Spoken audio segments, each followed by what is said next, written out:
Bonjour et bienvenue dans le chapitre 7 de votre livre sur la structure des entités organiques. Dans ce chapitre, nous allons commencer par définir une molécule organique et voir comment reconnaître quelques familles de composés organiques oxygénés. Nous verrons également diverses représentations ainsi que quelques règles de nomenclature, c'est-à-dire comment on nomme une molécule organique oxygénée. Et enfin, nous terminerons par une technique d'analyse d'un échantillon d'une molécule organique afin de l'identifier, la spectroscopie infrarouge. Alors, premièrement, groupe caractéristique et famille de composés. Une molécule organique est tout d'abord constituée de l'élément carbone, d'hydrogène et parfois d'autres éléments tels que l'oxygène, l'azote, etc.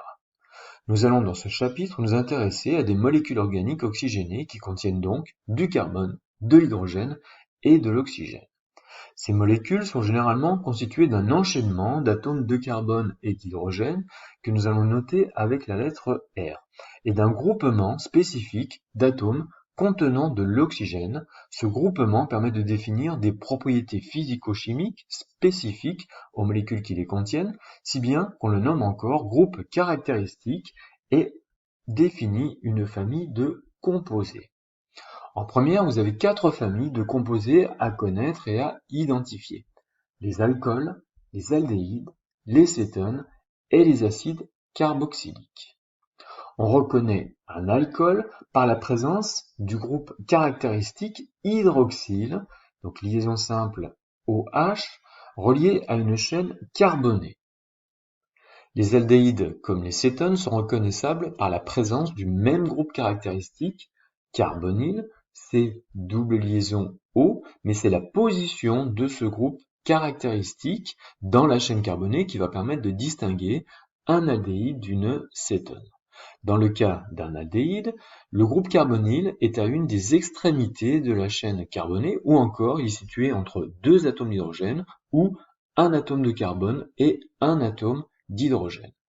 Dans le cas d'une cétone, le groupe carbonyle est à l'intérieur de la chaîne carbonée, ou encore il est situé entre deux atomes de carbone. Enfin, la famille des acides carboxyliques est reconnaissable par la présence du groupe carboxyle, c'est double liaison O et liaison simple avec le carbone sur OH, donc toujours situé en bout de chaîne. Comme le nom l'indique, les membres de cette famille ont des propriétés acides en solution aqueuse. On connaît l'acide éthanoïque ou acétique constituant le vinaigre. Chaque membre d'une famille porte un nom générique du type acide alcanoïque, donc pour les acides carboxyliques, qui va permettre de l'identifier. Pour les alcools, on peut citer l'éthanol, que l'on trouve dans les boissons alcoolisées, ou pour les cétones, la propanone ou acétone, que l'on utilise comme solvant. Vous avez quelques représentations à connaître pour les molécules. La formule brute est l'écriture la plus simple de la molécule qui indique le nombre et la nature des atomes présents. Mais cette formule n'indique rien sur les différents types de liaisons ou la géométrie de la molécule. La formule semi-développée va permettre de connaître les liaisons entre les atomes.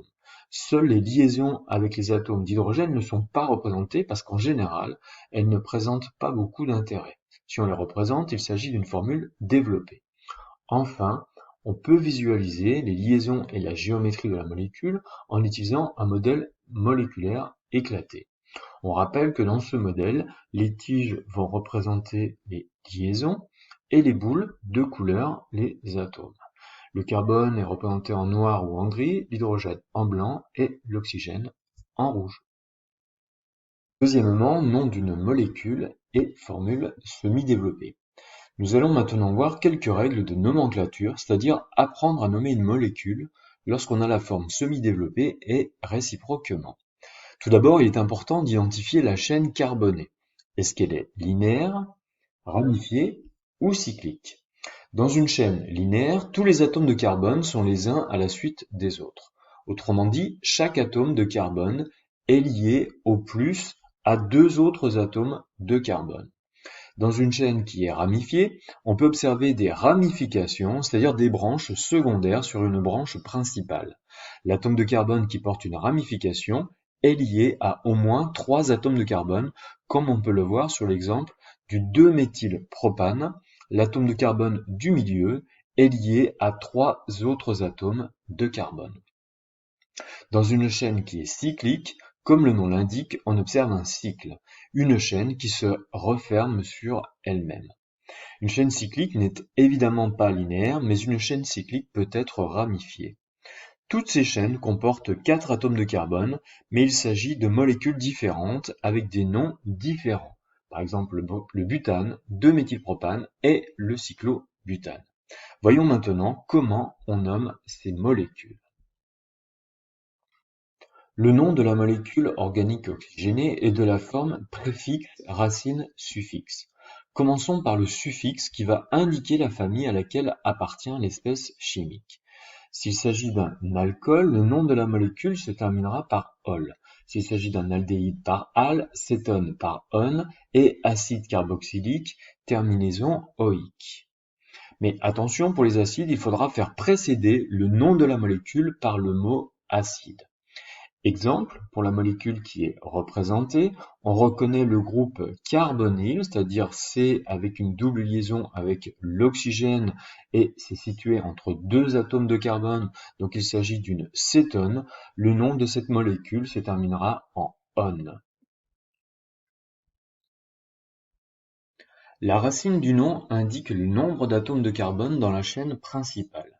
La chaîne principale doit contenir le carbone fonctionnel, c'est-à-dire celui qui porte le groupe caractéristique carbonyle, carboxyle ou lié au groupe hydroxyle, et la chaîne principale doit être la plus longue possible. Une chaîne avec un atome de carbone correspond à la racine méthane, 2 atomes de carbone éthane, 3 propane, et ainsi de suite, jusqu'à 8 atomes de carbone, octane, sont à connaître. Donc tous ces noms, toutes ces racines sont à connaître en fonction du nombre d'atomes de carbone. Ensuite, il va falloir numéroter la chaîne de façon à ce que le carbone fonctionnel soit le plus petit. Si on reprend l'exemple de la molécule précédente, qui est une cétone, la chaîne principale contient le groupe carbonyle et c'est une chaîne qui a 5 atomes de carbone.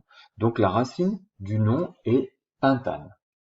On numérote de la droite vers la gauche, car le carbone fonctionnel doit comporter le numéro le plus petit, c'est-à-dire ici le deuxième. Alors que si on avait numéroté de la gauche vers la droite, on serait tombé sur le carbone fonctionnel qui aurait été le numéro 4, et la règle, je le répète, c'est d'avoir le numéro le plus petit.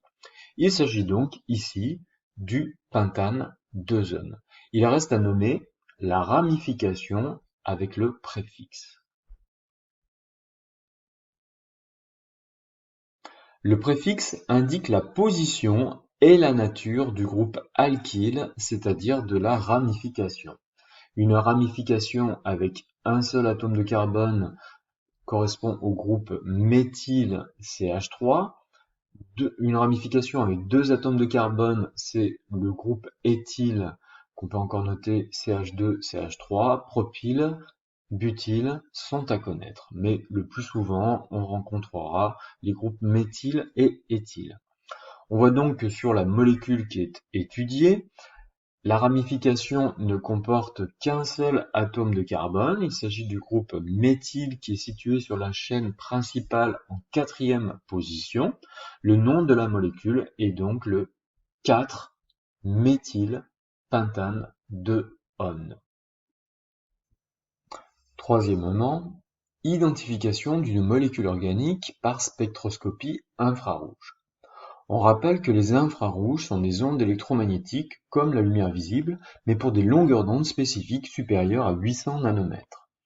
En réalité, nous n'allons pas utiliser la longueur d'onde pour caractériser ces ondes, mais leur nombre d'ondes, noté sigma, qui correspond à l'inverse d'une longueur d'onde. En outre, la longueur d'onde dans le visible s'exprime en nanomètres, ici nous l'exprimerons en centimètres. Comme il s'agit de l'inverse d'une longueur d'onde, l'unité sera en centimètres-1 ou par centimètre. Nous travaillerons dans le domaine des nombres d'ondes qui sont situés entre 500 par centimètre et 4000 par centimètre. Vous remarquerez que l'axe est orienté de la droite vers la gauche et non de la gauche vers la droite comme on a l'habitude de faire. Pour étudier une molécule organique et connaître ses liaisons, on l'excite avec des ondes infrarouges et on observe pour quel nombre d'ondes les infrarouges sont absorbés. On obtient un graphique indiquant la transmittance en pourcentage en fonction du nombre d'ondes par centimètre. C'est un spectre infrarouge.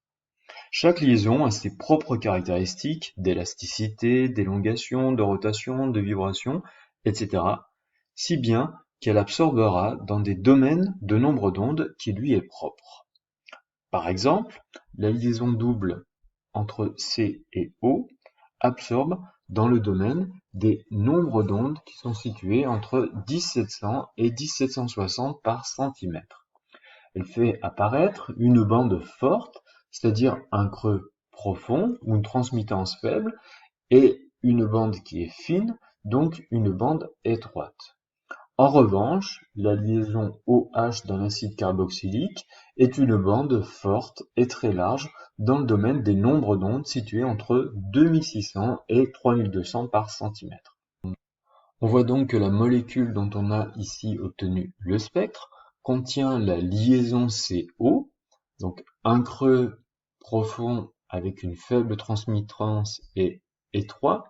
Donc cela correspond à la liaison liaison double entre C et O. Et on observe également un creux qui est large et profond, entre 2600 et 3200 par centimètre, donc c'est la liaison OH d'un acide carboxylique. Cette molécule est donc un acide carboxylique. La partie des nombres d'ondes qui est située entre 400 et 1600 par centimètre, appelée empreinte digitale, est rarement utilisée pour l'identification des groupes caractéristiques. On s'intéressera donc à la partie du spectre qui est située entre 1600 et 4000 par centimètre, où les bandes d'absorption sont vraiment caractéristiques des différentes liaisons. Bien évidemment, pour identifier les liaisons, on vous fournira des tables ou les valeurs d'absorption pour chaque type de liaison.